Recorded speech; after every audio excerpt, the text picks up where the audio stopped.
Olá, eu sou o Dom, bem-vindo a mais uma leitura diária. Esse é um compromisso que eu tenho de ler todos os dias. Eu estou lendo agora o livro As 17 Leis do Triunfo e a leitura de hoje é o capítulo 16, penúltimo capítulo desse livro. Capítulo 16. A regra de ouro. A regra de ouro é basicamente o ganha-ganha. Baseia-se na premissa de que o sol nasceu para todos, que o sucesso de uma pessoa não é alcançado à custa do fracasso de outra. Faça aos outros o que gostaria que fizessem com você. Essa é a regra de ouro e a lei básica da vida.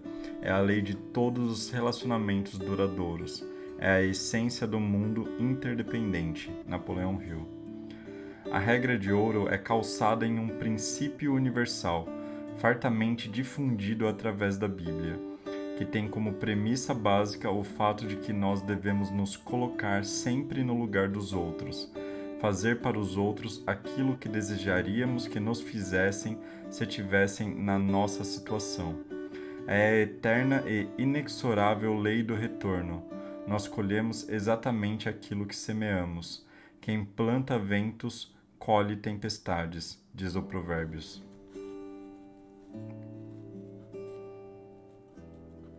A palavra perdoar significa desistir em favor de si mesmo.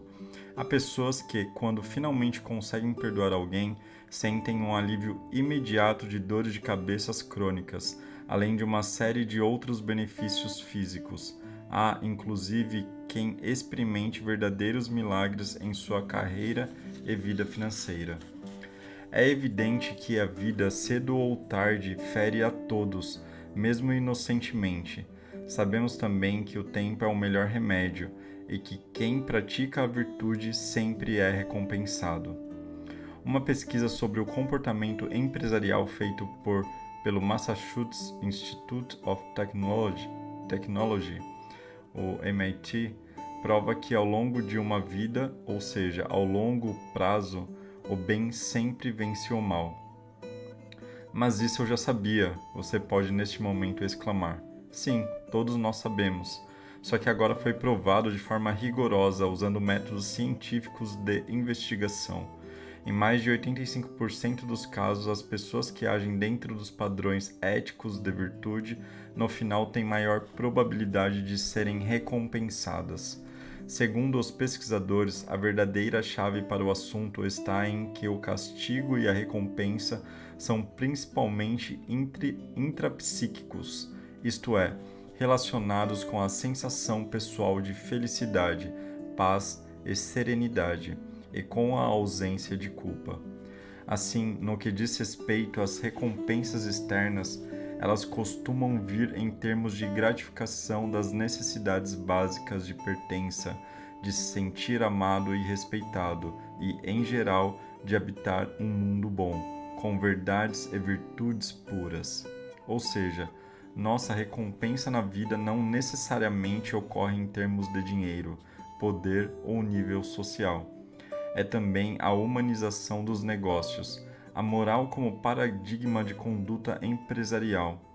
Já falamos na introdução deste livro sobre a diversidade do que se imagina como triunfo. O triunfo é algo particular, muito íntimo de cada indivíduo.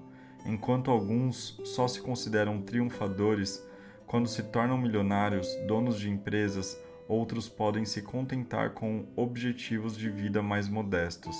O importante é identificar o que o faz feliz. Lembremos-nos de que nem sempre o triunfo é associado ao dinheiro, embora reconhecendo que, sem o dinheiro, a tarefa de se chegar ao fim almejado é bem mais árdua.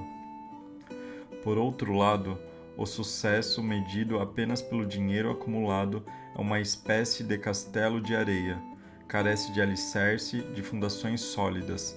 Quem assim pensa até pode conseguir o que pretende, mas manter-se nessa situação por muito tempo depende estreitamente do uso que for feito desse dinheiro. Na elaboração do seu trabalho, Hill concluiu ser praticamente impossível alguém se manter no topo sem repartir com os outros aquilo que conseguiu. Faz parte do currículo dos grandes homens, vistos como triunfadores, em suas respectivas áreas de atuação, a prática da filantropia ou simplesmente o seu empenho em fazer chegar aos seus semelhantes partes dos benefícios que eles próprios granjearam. Aí reside o intuito do Criador, quando nos exorta à prática da regra de ouro, que encontra ressonância na pregação de que devemos amar ao próximo como a nós mesmos. É essa maneira de pensar que alenta a maioria das pessoas acima da média, que conseguiram o que queriam e principalmente se sentem satisfeitas. Sentem-se bem não só com o que têm, como também com o fato de poderem fazer com que outras pessoas se sintam da mesma forma. Os triunfadores são pessoas que trazem dentro de si uma satisfação íntima só conseguida graças ao retorno que recebem pelas boas ações que praticam, pelo bem que espalham ao seu redor. Isso é válido tanto para aqueles que são donos de grandes empreendimentos ou dirigem grandes organizações, quanto para aqueles que exercem atividades autônomas, os profissionais liberais. A regra de ouro se refere, pois, à conduta ética e moral que devemos ostentar durante a nossa jornada, trilhando o caminho profissional ou pisando no terreno dos relacionamentos, vivenciados no círculo familiar ou no âmbito social. O triunfador é com certeza um ser humano que acredita em Deus, é livre, tem bons costumes, clara noção de moral e normas do bem viver.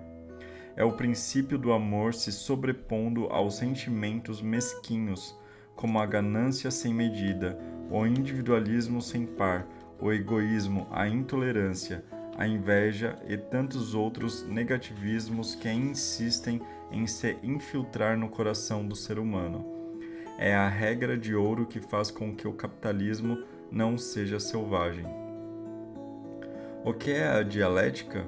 A dialética, numa explicação livre, é o movimento vivo das coisas. Para cada tese existe uma hipótese e uma antítese. Essa regra, que começou com Moisés, o grande legislador da humanidade, se cristalizou com Jesus Cristo e foi percebida como ferramenta empresarial por Napoleão Hill. Ao longo das décadas, foi ganhando vida própria, foi se movimentando, passou a ser uma espécie de bordão pessoal ou empresarial. Por exemplo, minha regra de ouro nos negócios é, minha regra de ouro no amor é, minha regra de ouro nos esportes é.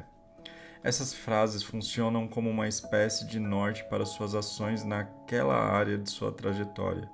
Mais que uma força de expressão, ela representa todo o modo de vida, pois aquilo em que a pessoa acredita é o que forma suas crenças, o seu senso de realidade, o que sustenta os seus valores. São os valores que moldam o caráter, e o caráter é o que escreve o destino do ser humano. Se minha regra de ouro é ser correto, eu ajo dessa forma e atraio pessoas corretas, fazendo do meu destino um destino correto. Sua missão. Se a visão é o destino aonde você quer chegar, a missão é a estrada para chegar lá. As metas são as paradas para recomposição, como as paradas para o banheiro, lanche e alongamentos na beira da estrada de uma grande viagem. Sua missão é sua regra de ouro.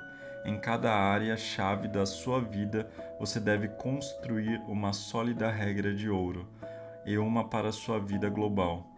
Qual sua missão? A palavra missão quer dizer enviar. A palavra ganhou significado próprio ao longo do tempo e hoje tem como sentido razão de ser. Por que você foi enviado? Um percentual muito significativo da população passa pela vida sem saber sua missão.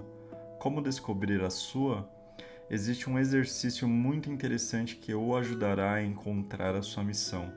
Sente-se em um lugar tranquilo, relaxe, feche os olhos e visualize a sua lápide, seu epitáfio. Qual frase você vê escrita abaixo de seu nome? Se conseguir ver claramente a frase do seu epitáfio, você terá encontrado a sua missão de vida. pois viverá sua vida de acordo com essa frase. É um exercício profundo. Estará construindo sua regra de ouro. Se este exercício o assusta, trabalhe o seu medo da morte. A doutora Elizabeth Kubler-Ross, autora de obras como A Roda da Vida, A Morte, Um Amanhecer e Sobre a Morte e o Morrer, fala muito bonito em seus livros. Uma vida com significado é uma vida com propósito. Quem sabe a sua missão tira mais da vida. Uma vida sem uma regra de ouro é presa fácil dos desvios que surgem no caminho. A missão faz com que o universo conspire a seu favor, pois sua vida se organiza para isso. Nossa missão de vida.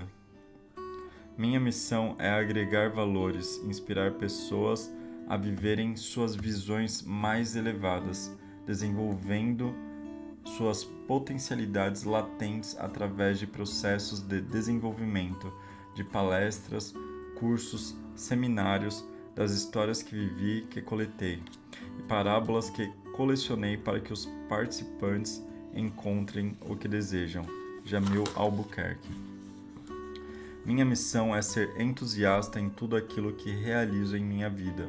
Com isso, sou uma pessoa de resultados e sempre que houver outras partes envolvidas, aplicar o método ganha-ganha. Walter Kaltenbeck. Minha missão é despertar a consciência, o eu interior das pessoas para uma vida mais intencional. Conquistar o sim das pessoas para um novo olhar sobre o mundo, apoiando na construção da sua visão em torno de um objetivo principal mais bem definido e harmonioso. Márcio Abud. Minha regra de ouro. Eis alguns exemplos de empreendedores brasileiros de êxito que têm sua regra de ouro muito bem definida. Todo grande homem ou mulher de negócios coleciona ao longo de sua trajetória um conjunto de ensinamentos que serve como atalho para o sucesso. São lições e crenças que nem sempre estão escritas nos livros de administração, mas cuja aplicação foi ou é decisiva para a história da empresa. A experiência, o exercício constante, com seus erros e acertos, estão na essência das regras empresariais. Para elaborar uma cartilha que sintetize a sabedoria prática do mundo dos negócios, a revista Exame consultou alguns dos mais importantes e bem-sucedidos executivos, empreendedores e empresários brasileiros. Somadas, as empresas que comandam ou controlam como os acionistas geram receitas de mais de 75 bilhões de dólares por ano. Foi perguntado a essas pessoas qual era a sua regra de ouro, o principal mandamento sobre o qual elas norteiam a rotina de suas empresas. São princípios dos quais não abrem mão. O depoimento de cada um deles contribui para formar um precioso conjunto de princípios fundamentados sobretudo no bom senso, valiosos para o sucesso no mundo dos negócios. Dividir para multiplicar. Essa é uma regra que sempre norteou minha atuação empresarial desde o tempo de vendedor de coxinhas no interior de São Paulo. Como meu pensamento era grande e os recursos eram poucos, sempre construí parcerias para diminuir riscos e ampliar potenciais. Foi este binômio, pensamento grande com capacidade de perceber que dividir era multiplicar, que me trouxe de vendedor de coxinhas a construir uma das maiores holdings de franquias na América Latina. Foque no futuro e busque lá o que fazer hoje para chegar no seu objetivo. O passado serve como referência, não é direção e jamais serve como residência. Quem vive remoendo o passado distorce o presente e compromete o futuro. Quem busca no passado a inspiração tem um futuro mecânico e automático, composto por medos, frustrações e esperanças, mas sempre repetitivo. Mude a linguagem e mude seu mundo. Reescreva seu futuro a partir de uma transformação linguística no presente orientada para resultados futuros. Itamar Serpa Fernandes. Nunca se desespere por causa de um dia ruim e nunca tome decisões embalado por um dia bom. Esse é um dos melhores conselhos que recebi. Foi meu pai quem me deu e sempre é muito valioso tanto em momentos de desespero quanto nos de euforia. É comum que o ânimo caia quando os resultados vão mal. E também é comum que, com a melhor das intenções, você tenha um impulso irresistível para aproveitar uma grande oportunidade de negócio. Todo dia chega ao fim, para o bem e para o mal.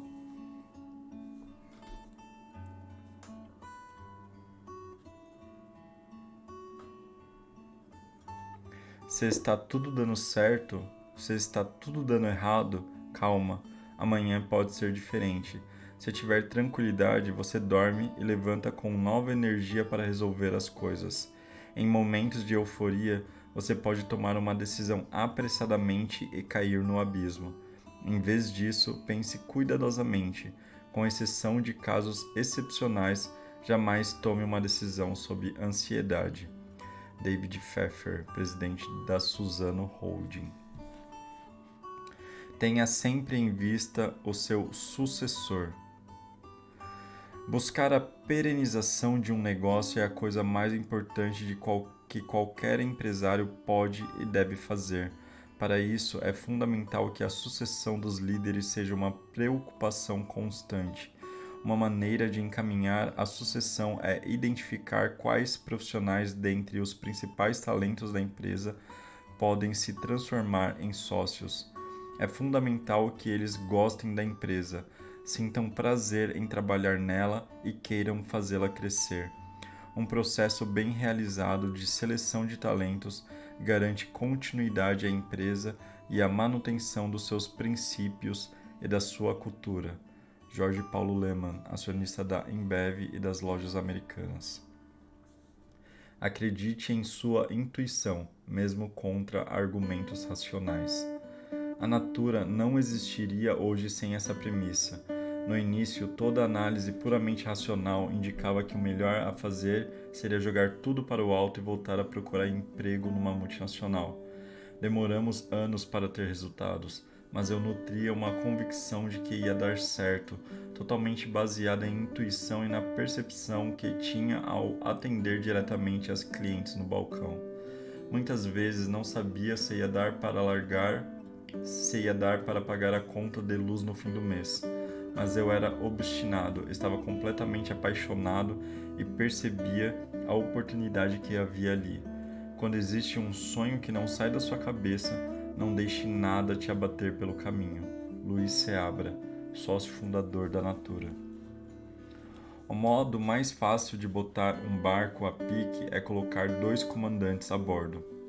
Esse foi um dos primeiros conselhos que recebi na minha vida profissional, e um que eu sigo até hoje. Na época, meu pai era o presidente do grupo Algar e eu estava começando a acompanhá-lo na condução dos negócios. Já dividi algumas decisões importantes com ele e queria sempre impor a minha visão. Nós brigávamos muito nessa época. Foi quando um professor da faculdade que eu cursava disse a frase acima. Tinha tudo a ver com o momento que eu estava vivendo. Refleti e me dei conta de que o comandante era o presidente, meu pai. Dali em diante ficou claro que a passagem de poder tem de ser uma corrida de bastão, na qual quem o entrega e quem o recebe correm juntos, e cedem e tomam espaços de maneira gradual e harmônica. Não dá para ter 2 pessoas com as mesmas atribuições ao mesmo tempo. Luiz Alberto Garcia, presidente do Conselho da Algar. Procure problemas grandes, não aceite resolver problemas pequenos. Se tiver um problema pequeno na sua mesa, ponha alguém para resolvê-lo. Tenho um problema de confiança para quem posso entregar e dizer: este é seu, resolva. Estou aqui para criar grandes soluções duradouras que mudem a trajetória do negócio. Isso não significa que os pequenos problemas devam ser esquecidos e não resolvidos. É preciso cobrar os responsáveis. O grande desafio para um chefe é decidir quando tomar o problema para si e quando delegar sua solução. Erros de avaliação acontecem. Nessas horas é preciso reconhecer a falha e mudar de rumo. Márcio Uti, diretor-presidente da São Paulo Alpargatas. O inimigo conta por 1 milhão de amigos. Talvez o mais importante no mundo dos negócios seja a arte da boa convivência. E nesse caso só existe uma fórmula: olho no olho, sinceridade e disposição para conversar e compreender o ponto de vista do interlocutor. Costumo repetir um ditado russo que diz mais ou menos o seguinte: o inimigo conta por 1 milhão de amigos. Sérgio Andrade, presidente da Andrade Gutierrez. Cuidado com as boas ideias. Ter disciplina e manter a direção do negócio significa saber dizer não a boas ideias. Ideias tentadoras surgem o tempo todo, e se você não tomar cuidado, elas podem tirá-lo do rumo. Acredito em grandes guinadas e em mudanças estruturais que se tornam necessárias de tempos em tempos, mas as pequenas tentações de mudança do dia a dia podem ser um problema. Já experimentamos, por exemplo, vender eletrônicos.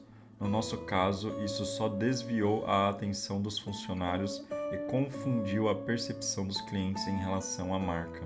Flávio Rocha, presidente da Riachuelo. Não ache nada. Um dos maiores equívocos que um executivo pode cometer é tomar decisões de dentro para fora, sem pesquisar mais sobre o caso em si e baseado apenas em achismos.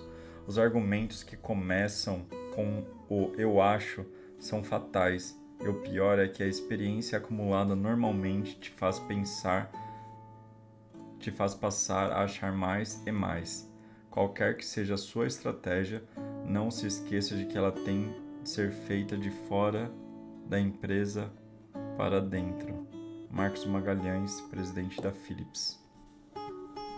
Tenha seus próprios oráculos. Sempre procuro ouvir o que as pessoas que considero geniais têm a dizer sobre o meu negócio. Quem não divide o dia a dia comigo sempre vê as coisas de outra perspectiva.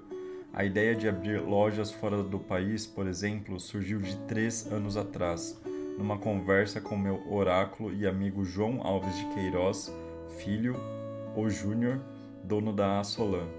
Ele abriu meus olhos para uma possibilidade nova.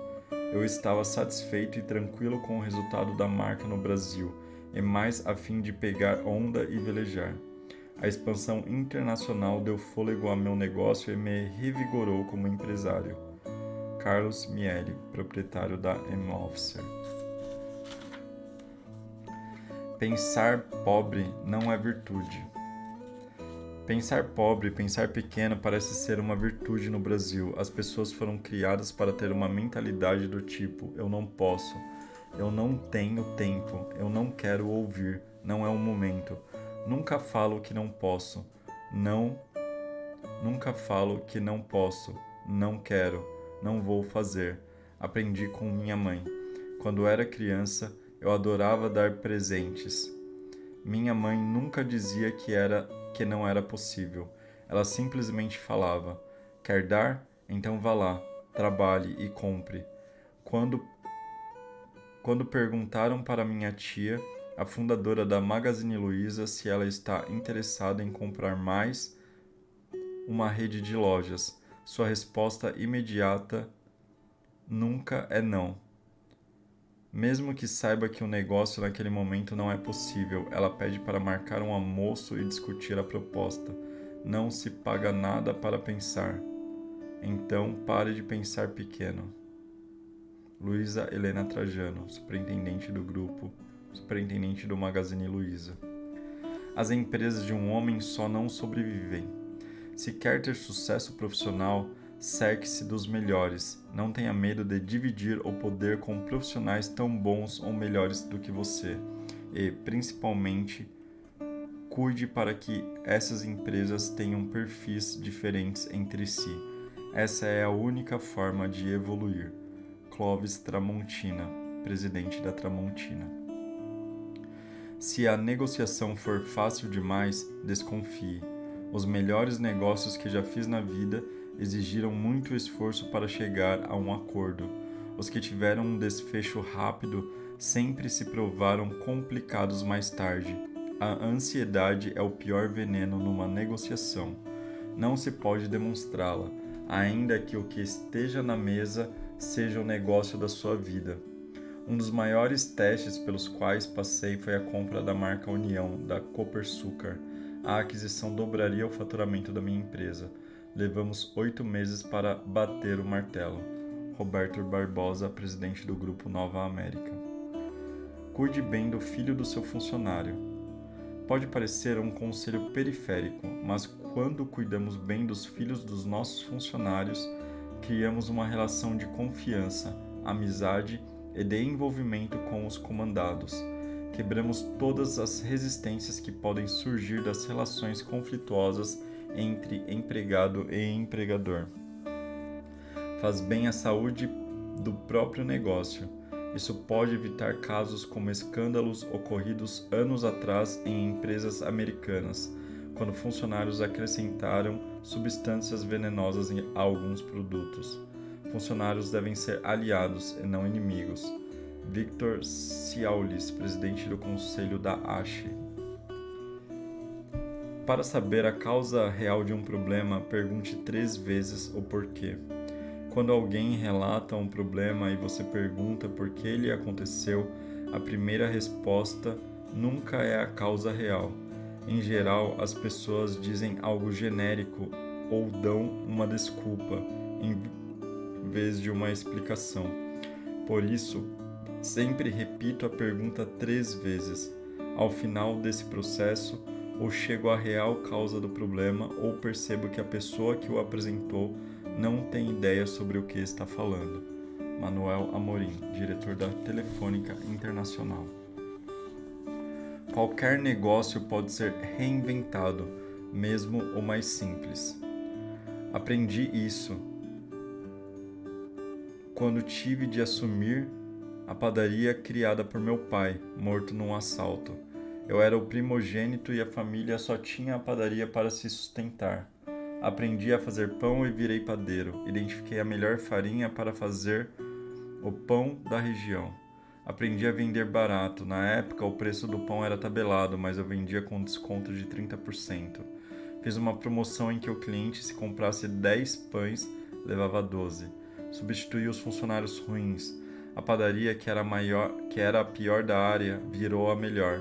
Os clientes faziam fila na porta.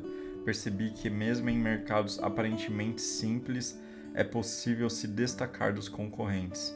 Até hoje sigo essa fórmula. Alberto Saraiva, presidente e fundador do Habib's. Faça suas próprias pesquisas de mercado. Quando ainda presidia a Cofap, fizemos uma campanha com um cachorrinho que ficou famosa. Um dia, durante um voo, distribuíram para os passageiros um folheto da campanha. Sem me identificar, perguntei ao sujeito na poltrona vizinha o que ele tinha achado do material. Apesar de termos feito uma pesquisa executiva, ele falou coisas que eu nem tinha imaginado. Desde então, procuro conversar com potenciais consumidores, passageiros que se sentam a meu lado em aviões, e motoristas de táxi são meus alvos favoritos. Cledorvino Bellini, presidente da Fiat. Não seja apenas um técnico. Num dos meus primeiros dias trabalhando com o comandante Rolim, fundador da TAM, ele me pegou no corredor, como costumava fazer com todo mundo, e me disse que um administrador tem de ser um líder, e não apenas um técnico. A grande diferença entre um e outro é que o primeiro lida com pessoas, enquanto o segundo lida com coisas. Ao lidar com pessoas, você tem de transmitir valores, metas e entusiasmo. E ouvir, claro. Às vezes, ouve-se até o que não quer. Eu acabara de assumir a vice-presidência de Finanças e Administração. Desde então, a regra do comandante virou a minha regra.